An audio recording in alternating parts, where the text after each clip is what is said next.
Hi friends, good morning Madhubanti studio room থেকে।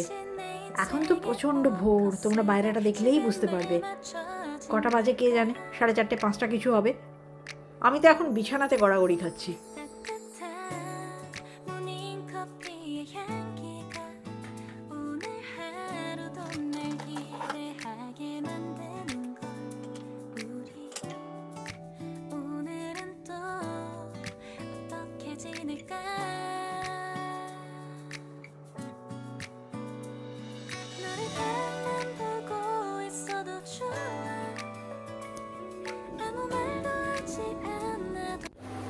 এই দেখো, মধুবন্তী একাই চা করে খাচ্ছে, কারণ সে স্ট্র্যাটেজিও ঘুম থেকে ওঠেনি। আর দেখছে মা তো ভিডিও করছে না, তাই ও একাই তোমাদের এন্টারটেন করতে চেষ্টা করছে।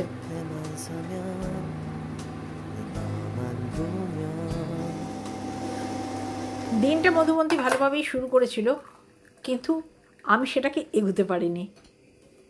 আজকাল খুব অলস হয়ে গিয়েছি, ব্লগ বানাতে আর কষ্ট করছি না। Hi friends, good morning.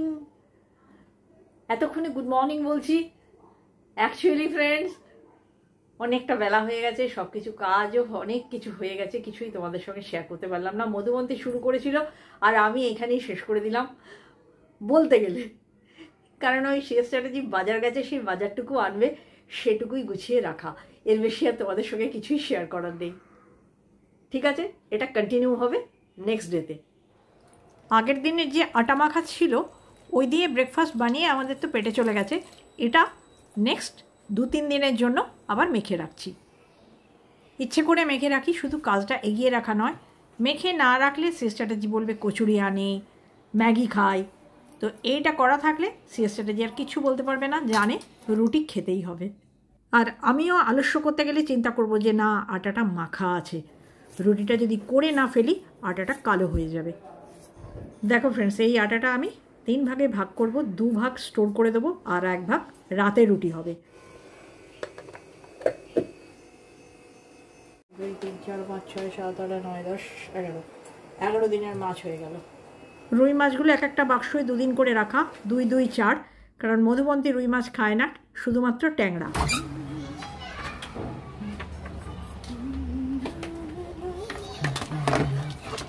দেখো ফ্রেন্ডস, কাজ তো চলছে কাজের নিয়মে, কিন্তু আমি ছবিও তুলছি না, ব্লগও বানাচ্ছি না। যখন যতটুকু মনে পড়ছে সেইভাবে ছবি তুলছি, কিন্তু আমি এমনভাবে সাজিয়ে দেবো তোমাদের দেখতে কোনো রকম অসুবিধা হবে না বা বুঝতেও অসুবিধা হবে না। একই কাজ কাহাতো পরপর প্রত্যেক দিন একই জিনিস তোমাদের দেখাই বলো তো আমার নিজেরই খারাপ লাগে। আর এই যে পো পো আওয়াজ হচ্ছে, এটা আমাদের পাশের বাড়িতে কাজ হচ্ছে।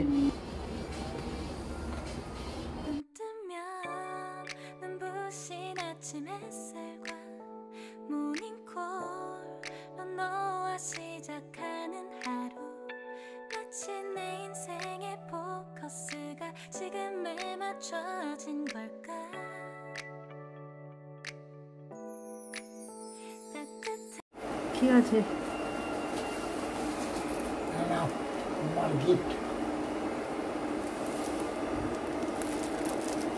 খুব ভালো করেছো গো, ব্লুটা বাদ দেবো, ইচ্ছা ছিল। দেখো ফ্রেন্ডস, ভিতরে থ্যাংক ইউ লেখাটা দেখতে পাচ্ছি, তাই আমার মুখে চলে এলো সিএসসিকে থ্যাংক ইউ।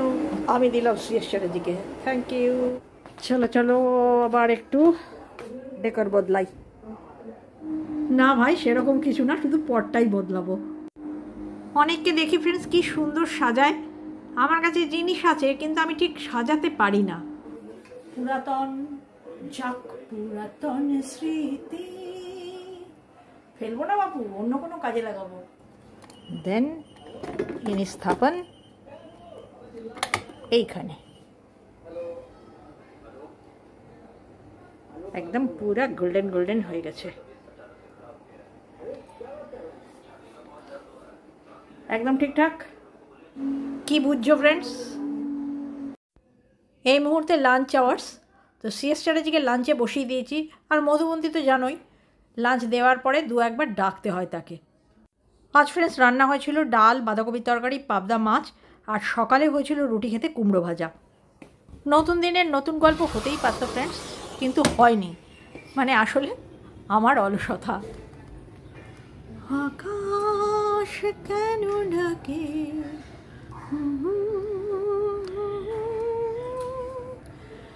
ময়ূর কণ্ঠে মেঘে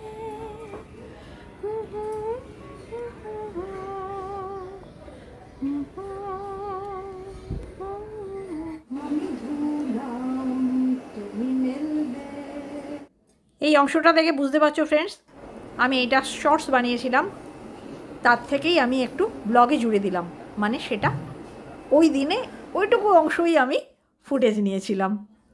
আজ ফ্রেন্ডস অনেকগুলো ননভেজ রান্না করেছিলাম। মধুবন্তীর মাছটা ছিল শেষ চ্যাটার্জির মাছের কালিয়া, আর আমার জন্য ডিম পেঁয়াজ আর কুমড়ো পেঁপে ভাতে, আর বাঁধাকপি আমি 2 বাটি রেখেছিলাম, মানে 2 ভাগে ভাগ করে, তারই অর্ধেকটা অংশ আজকে চলছে। চলো ফ্রেন্ডস, একটু তো কাজ শেয়ার করা উচিত, এই কথাটা মনে করে ওদেরকে খেতে দিয়ে ব্রেনটা বেশ হালকা লাগছে, তাই আমি এই কাজটা তোমাদের সঙ্গে শেয়ার করতে আসলাম। এই নাও ফোকাস দিলাম। ডেটল দিয়ে কি পরিষ্কার করব দেখতেই পাচ্ছ, আমি একটা ব্যাগ বার করেছি, টিস্যু পেপারের মধ্যে আমি ডেটলটি নিয়ে নিয়েছি, নিয়ে এবারে ঘিসাইট দাঁড়ানো নোংরাটা দেখাচ্ছি, ট্রাই করছি যাবে কিনা জানি না। আমার একমাত্র মামা, তিনি ছিলেন ভীষণ হিউমারাস, খুব মজার মানুষ।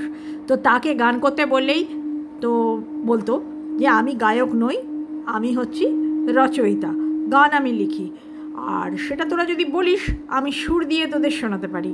তো মামা একটি গান আমাদের ছোটোবেলা থেকে খুব শোনাতো, আমরা ভীষণ মজা পেতাম যে মামা একবার করো তোমার রচিত গানটা শুনি। লাল গানে নীল সুর, হাসি হাসি গন্ধ, আর সেটা টেনে টেনে মামা বলতো, লাল গানে নীল সুর, হাসি হাসি গন্ধ।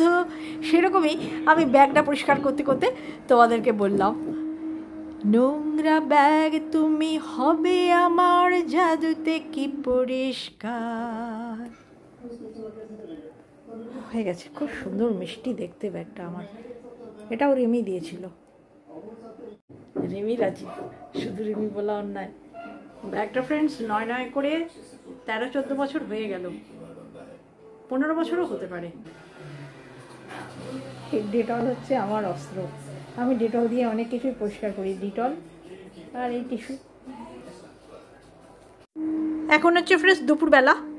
তোমরা যারা রেগুলার ব্লগ দেখো তারা জানো যে মধুবন্তী দুপুরবেলায় ওয়ার্কআউট করে, আর এই অংশটাও তোমাদের চেনা থাকবে, আমি এটার ওপরে একটা শর্টস বানিয়েছিলাম।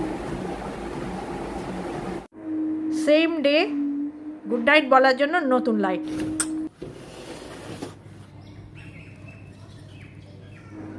নতুন দিনের নতুন গল্প।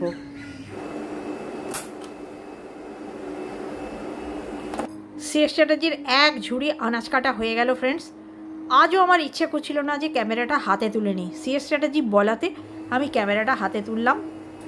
আর ছোটোখাটো কাজ সারতে সারতে আমি মাঝখানে ঢুকে পড়লাম মধুবন্তীর ঘরে, যে নিরলস কর্মী কী কাজ করছে তোমাদের সঙ্গে শেয়ার করি।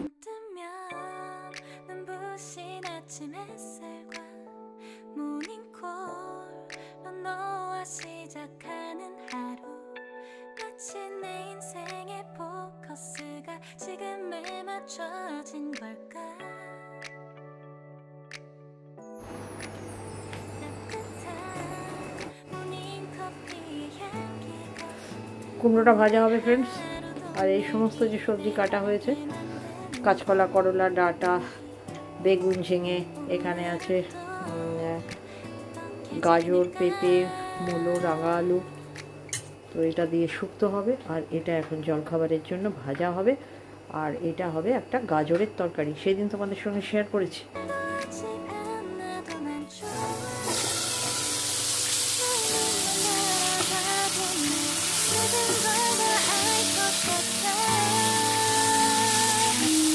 আমরা বাপু পেঁপে, করলা, কুমড়ো প্রচুর পরিমাণে খাই, আরও সবজিও খাই, কোনো সবজিরই বাদ নেই। তবে এটাও ঠিক, শুধু সবজির ওপর আমাদের চলে না, আমাদের মোটামুটি 3 বেলায় কিছু না কিছু অল্প করে ননভেজ থাকতেই হবে, শুধু ঘাসফুস দিয়ে চলবে না।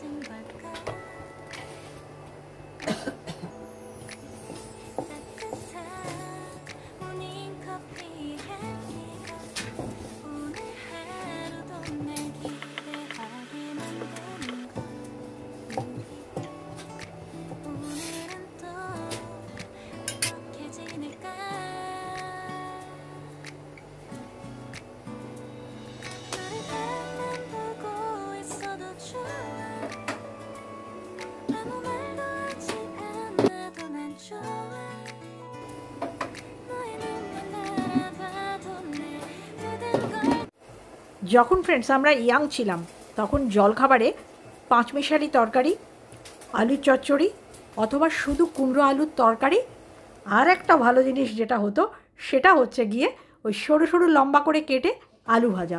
এখন তো আলু ভাজা খাওয়ার জো নেই, তাই দুধের স্বাদ ঘোলে মেটানো কুমড়ো ভাজা। না বাপু, কুমড়ো ভাজা কিন্তু আমার বেশি ভালো লাগে।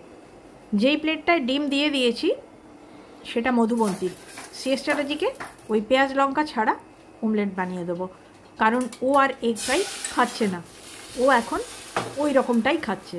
মাঝে মাঝে চেঞ্জ করে, কখনো ওই ডিমের পোচ, কখনো ওই এগ ফ্রাই, কখনো এই পেঁয়াজ ছাড়া অমলেট। মধুবন্তী কিন্তু এক জায়গায় স্টিল এগ ফ্রাই। এই দুধটা আমি বসিয়েছি ফ্রেন্ডস শুক্তোর জন্য, আর এটা হচ্ছে আফটার ব্রেকফাস্ট বাপ বেটির ব্ল্যাক টি।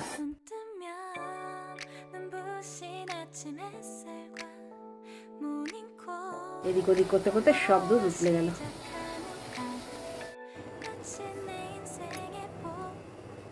এটা গাজরের তরকারির মশলা হচ্ছে।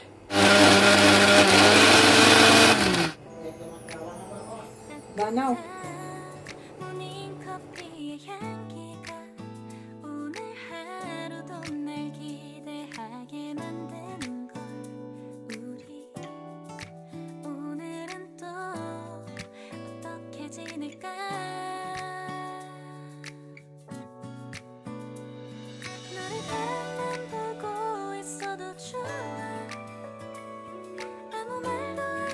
ওই যে সি স্ট্র্যাটেজি যখন জিজ্ঞাসা করে না তোমার চা বানাবো এখন, ওফ, ওই কথাটা শুনে আমার যা আনন্দ হয় না, মানে ওই আনন্দটা আমার দুর্লভ বলতে পারো।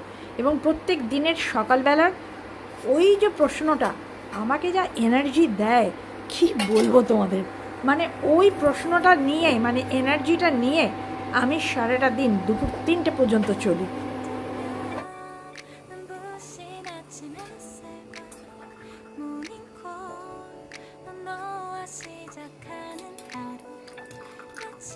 এটা ফ্রেন্ডস শুক্তোতে ইউজ করব, একটু বাদাম বাটা আর কয়েকটা কিশমিশ, ঠাকুরকে দেওয়া কিশমিশ ছিল সেটা, কারণ আমাদের শুক্তোয় কেন কোনো জিনিসই মিষ্টি পড়ে না।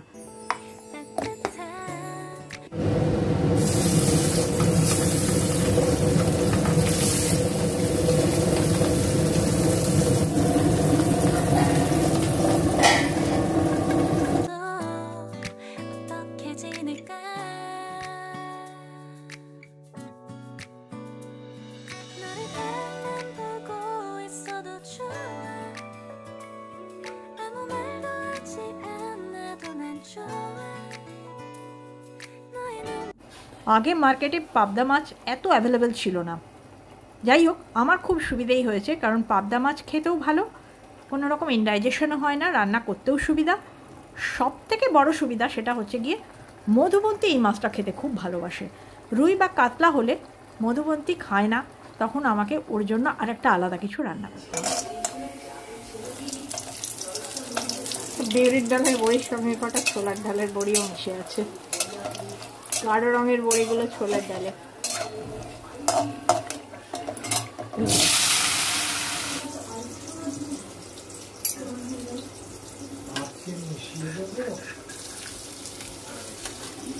বলার অপেক্ষা রাখে না ফ্রেন্ডস, এই ছোট কড়াইয়ে চাপাচ্ছি আমি গাজরের তরকারি, আর ওইদিকে অ্যালুমিনিয়ামের কড়াইয়ে শুক্তো।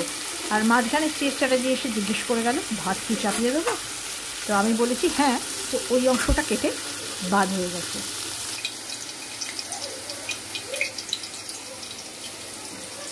এইবার সব একসঙ্গে বড়ি, করলা আর ডাঁটাটা একটু শুনছে নিলাম, এরপর ফোড়ন দিয়ে চাপিয়ে দেবো।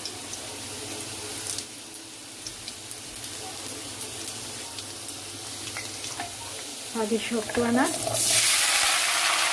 পরে নরম আনা।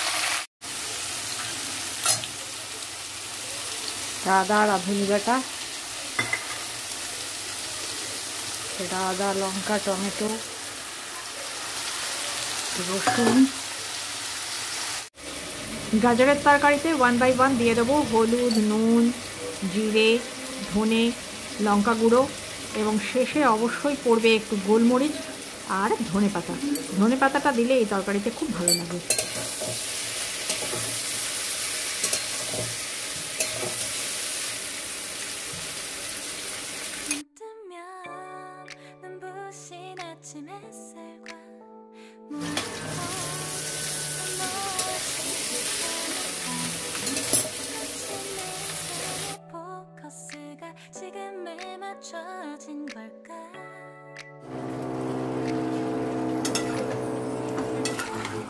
একে তো ফ্রেন্ডস আমার বাড়ির নানা রকম শব্দ দূষণ আছে, তার সঙ্গে জুড়েছে ওই নতুন প্রতিবেশীদের ড্রিলিংয়ের আওয়াজ। কুকারে সিটি দিয়ে নিয়ে কড়াই টেক্সচারটা আনছি।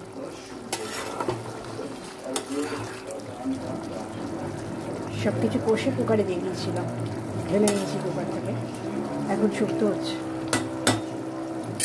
আসানসোলের বাড়িতে এই তরকারির সঙ্গে যেত বিট আর মটরশুঁটি। শুক্তো অন্তিম পর্যায়ে পৌঁছে গেছে ফ্রেন্ডস। বাদাম বাটা দিয়ে দিয়েছি, এবার দিয়ে দিলাম সর্ষে, সর্ষের বাটি জল ধুয়ে দিয়ে দিলাম। খুব বেশি নরম হয়ে গেছে, একটু কম নাড়ানাড়ি করতে হবে। এবার দিয়ে দেবো দুধ ময়দা, ফাইনাল লুকস দিয়ে দেবো। 12টা অলরেডি বেজে গেছে।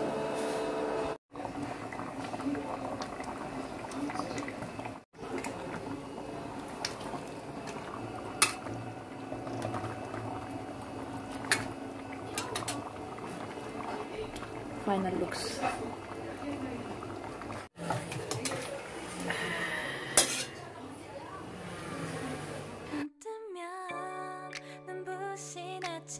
তাহলে ফ্রেন্ডস ধীর পায়ে আমি টইটম্বুর শুক্তোর বাটি রেখে ব্লগটার ইতি এখানেই টেনে দিলাম। টাটা।